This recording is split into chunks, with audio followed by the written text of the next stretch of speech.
Hi, and welcome back to Nutritional 101. Okay, today we are going over nutrition labels because I know that's a huge piece of the puzzle and it's very important that you know how to read these and know how to look for things in them, okay? So I went in my pantry, you guys, and I could only find a couple things that actually had a nutrition label, which is good. That's going to be how your pantry and fridge are going to start looking. It's going to be more fresh whole foods that don't have nutrition labels. But I was able to find cornflakes. So today we're going to talk about this. So I'm going to teach you guys how to read this.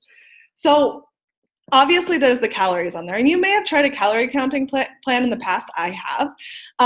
It's a lot of work to keep counting your calories. It is important to look at calories in a sense because if it's something that has 500 calories in one serving, you probably shouldn't eat it. So calories are first on here, and then it'll tell you the total fat and the saturated fat and the trans fat. So those are important things to look at as well. You kind of want, like I said, fat isn't something you should worry about a ton when it comes to healthy foods. If we're talking bacon, that's a whole nother story. Cholesterol, sodium, carbohydrates, fibers, sugars, and protein, okay? So it's always good to take just a little peek at these. And honestly, I will tell you what I personally do in my life now is I go straight to the ingredient list, and we're going to talk about that, and then I look at sugars. That's basically all I look at when it comes to nutrition, the nutrition facts. I don't look at the calories. Sometimes I look at the protein if I'm curious. I want to know how much is in there. Fats, sometimes I peek at the fat, but really my two concerns when buying a processed product is the amount of sugar in it and the ingredients. So when it comes to an ingredient list, it's actually the first ingredient listed is the ingredient that is most in the product. And then as the list goes on, it gets lesser and lesser and lesser. So this product has degenerative yellow cornmeal. I have no idea what that is, so I probably shouldn't eat it. If you have no idea how to pronounce something in here, you shouldn't even eat it. Just put it back on the shelf. Also, you want a short ingredient list. This is nice because it's really short. It has literally 4 ingredients. If there's an ingredient list that has 50 things and you're not sure of what's in it, put it back. That means it's just more processing, more stuff they're adding to it, more crap is what I want to say. And then the second ingredient, sugar, salt, malt extract, okay? So now I'm going to go up and look at the sugars after that. And I even have my kids doing this because, like I said, sugar is our enemy, guys, and it's being added into more and more products every single day. My tomato soup has added sugar in it. Like, not tomato soup, my tomato sauce, like pasta sauce. You wouldn't think there's sugar in there. There's sugar in there.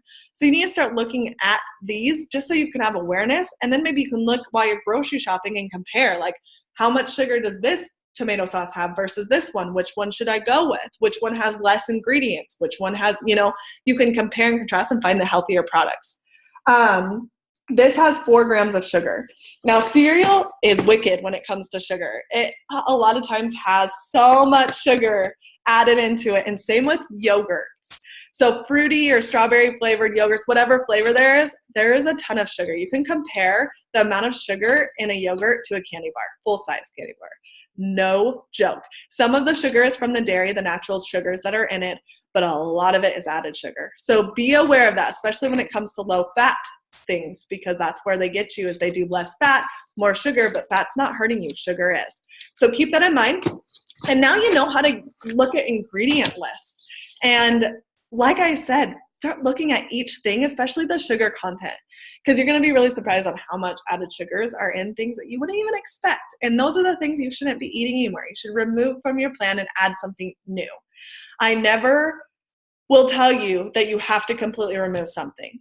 And I don't want you to think of this as, oh, I can't have that, I can't have that, I can't have that, I'm restricting myself. I want you to think of, oh, what can I have? What am I adding in to my life? What am I adding in that's good and quality? Because that's what you need to focus on, not what you're getting rid of, what you're adding in, okay? And when you're doing a macro plan, you're eating quite a bit, so it is about what you're adding in. Anyhow, that is Nutrition 101 when checking nutrition labels. I hope you have a great day. I'll see you all tomorrow for more tips.